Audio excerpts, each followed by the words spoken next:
Hey there, thanks for tuning into Duck Bricks. I'm Chris and welcome to a mini review of Samsonite Lego set number 835. Now, what exactly is Lego Samsonite? Well, in case you aren't aware, Samsonite is actually an American luggage company where back in the day, when Lego was first starting out, they didn't really know how to operate and distribute products in the US, so they had to partner with an existing company, Samsonite, to actually produce their Lego bricks and sell them in America, hence the Lego Samsonite partnership. This is one of the oldest Lego sets in my collection, dating all the way back to 1966, and I actually was just able to pick this up at a very special used Lego store in the Netherlands. Stay tuned for a much longer form video. I'll be talking about that very special store in and of itself. But as of right now, I just wanted to give a sneak preview with this mini review of one of the oldest Lego sets in my collection, which is this one right here. So without further ado, let's jump right into things. Alright, so for 95 euros, which I thought was a pretty good price given how good the set condition is, I picked up this Samsonite Lego building toy. So in case you aren't aware, this is, yes, Samsonite, the luggage company. Back in the day, Lego did not have the capabilities to manufacture or sell pieces in the US. They were a very new company to operating in the United States, and they needed to partner with an existing American company to distribute their products, which already had built up infrastructure on how to do so. And so Lego partnered with Samsonite, which is, again, the luggage company, to actually distribute their products, which is why a lot of times their Lego bricks were stamped with Samsonite. Samsonite also experimented with messing with the Lego brick formula itself, giving us some different scales of Lego, and all in all, some very interesting things came out of their partnership, such as this set right here. So this was a typical Lego set back around the year of, actually let's figure out what exact year is this Lego set from. Let me try to get this out of the box first. Okay, lots of great stuff in here. Does it say the year on the box? This is set number 835, and unlike modern Lego sets, it does not appear to say the year, so I will be Googling that later on. But, oh, right here, from 1966. This is a set from 1966, yes, so saying it is fun, creative, and educational on the box here. So the bricks presumably came a little bit better laid out than this, but obviously this is a used set. This is interesting because this is an original style of base plate from the Samsonite era of Lego. You can see it is a really interesting style because it doesn't really fit with other Lego pieces. I mean, I guess you can kind of lay it on top of other studs and make it stay in place, but you really do have to have a much larger place to use it. And as you can see, this came with all sorts of different elements. Most interesting to me are these trees, because the trees here are the original Lego trees that actually intend to fit on studs. This is how they attach like so. Very, very interesting to see things actually working like that. I think it's very interesting that Lego wanted to do trees in this style, but I understand why they eventually changed it over to the more classic and iconic Lego style, because to be honest, if I just saw this top part in, say, a bin of toys and I didn't see the bottom, I probably could have easily mistaken this as something that wasn't Lego. And again, that's probably why Lego decided to eventually change it.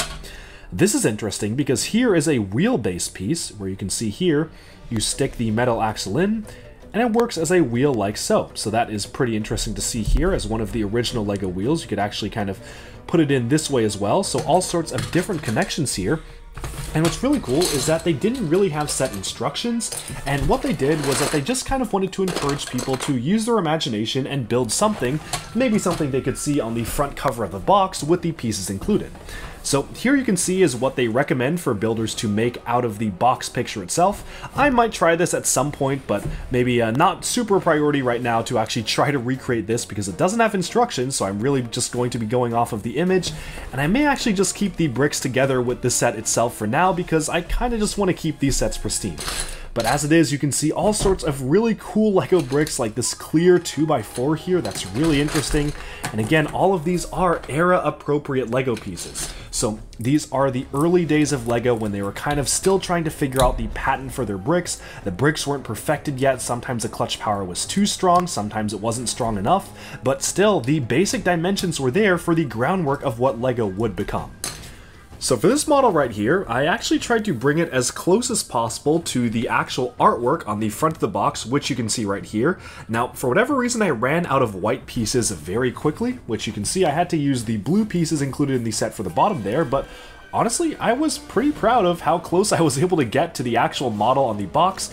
This was all done without instructions because it didn't come with any, and I tried looking up the inventory online and I just couldn't find anything. It seems that there has literally been no record of the set ever being sold on Bricklink either. So I went to Bricklink. Bricklink doesn't have an inventory. It also says it's never been sold, so that's kind of cool. I mean, this is a very rare set, and to get this for only 95 euros when I literally cannot find another instance of it being sold on Bricklink, obviously no one is selling it now, feels like kind of a steal to me. So I'm very happy to actually have this with the box. Now that being said, let's take a look at the model itself. What was interesting is that this garage door or gate type thing doesn't actually attach, it kind of just sits here. I was looking at the front of the box and very clearly is just kind of sit here, it's just offset, so there's nothing really to do here, but it just kind of exists there. Almost looks like a minion sitting down in the way it's kind of positioned right here, but of course you can move that aside and you actually have this large house-like building here. It has a very large gate, almost like for a ranch. I kind of like the stylistic detail of the gate here, which has these blocks going in accordance with each other. Just a very unique look and feel. And of course, rotating it around the back, I actually had to put in some transparent windows on the back there. I personally think that looks pretty nice. I had no way of knowing if those windows were actually supposed to be there as per the original model, but I ran out of white pieces and these did the trick just as fine. I also improvised a window on the side of the house right there because you can't really see this side from the initial box.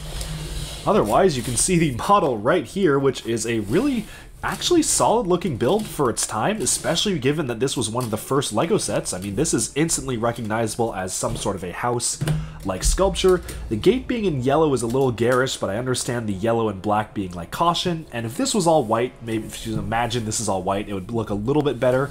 And yeah, that is like kind of like a fancy style of house. I made sure to actually make sure they were growing a garden on their roof here instead of having the trees kind of scattered throughout the courtyard, because I do not want to lose those very rare and expensive trees.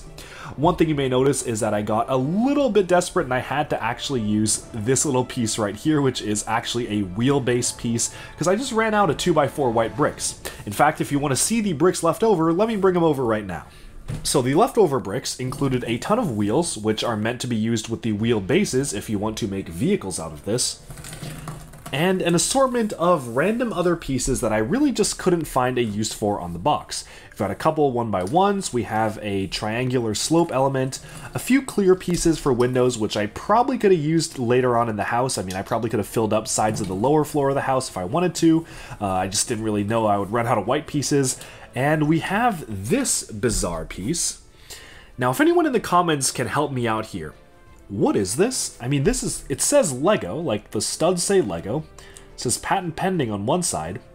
I don't know what this is. If I had to guess, it was something to maybe display cars. I don't really know. I brought over one of the cars here.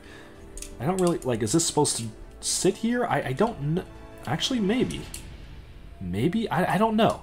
I might need a little bit of help here, so if someone can help me out and explain to me what exactly is this for, I would be greatly appreciative because I just really didn't know anything to do with it. Now, of course, you can park the vehicles inside the garage as well, which is a very nice touch. Just don't know what to do with this piece, so maybe you can help me out. It feels like solid plastic, but it is a little bit flimsy, or actually very flimsy. I don't want to break it, but as you can see, it does have a bend to it. Just a very odd piece. Don't really know what that's about. Other than that, I have basically completed the house here. I added a few details of my own, such as a staircase in the center of the house. Unfortunately, you can't really see that from here, but maybe if you get the angle right, you can kind of see the darker colored blob there is the staircase that actually leads up to the second floor. The floor is fully padded, so it actually does have a full floor on the second floor, and the staircase does go directly into it. So yeah, there you go. It is a fully furnished house, complete with a little bit of a vehicle parking space as well. So that was quite a fun experience. It really did feel like I was taking a portal back in time, kind of trying out the LEGO building experience back in the day, what it would have been like to build a LEGO set without instructions just by figuring stuff out from the pieces included and the box itself. That was a very fun experience. Alright, and with that we have summed up our mini review of the LEGO Samsonite number 835 Advanced Builder Set, where I think I got fairly close to what's depicted on the box. Not all the colors were correct, but we got fairly close. Now do let me know in the comments below, have you ever interacted with any LEGO Samsonite sets? Do you own any? Have you interacted with the very special patent pending bricks themselves? And what do you think of these very early LEGO models in general?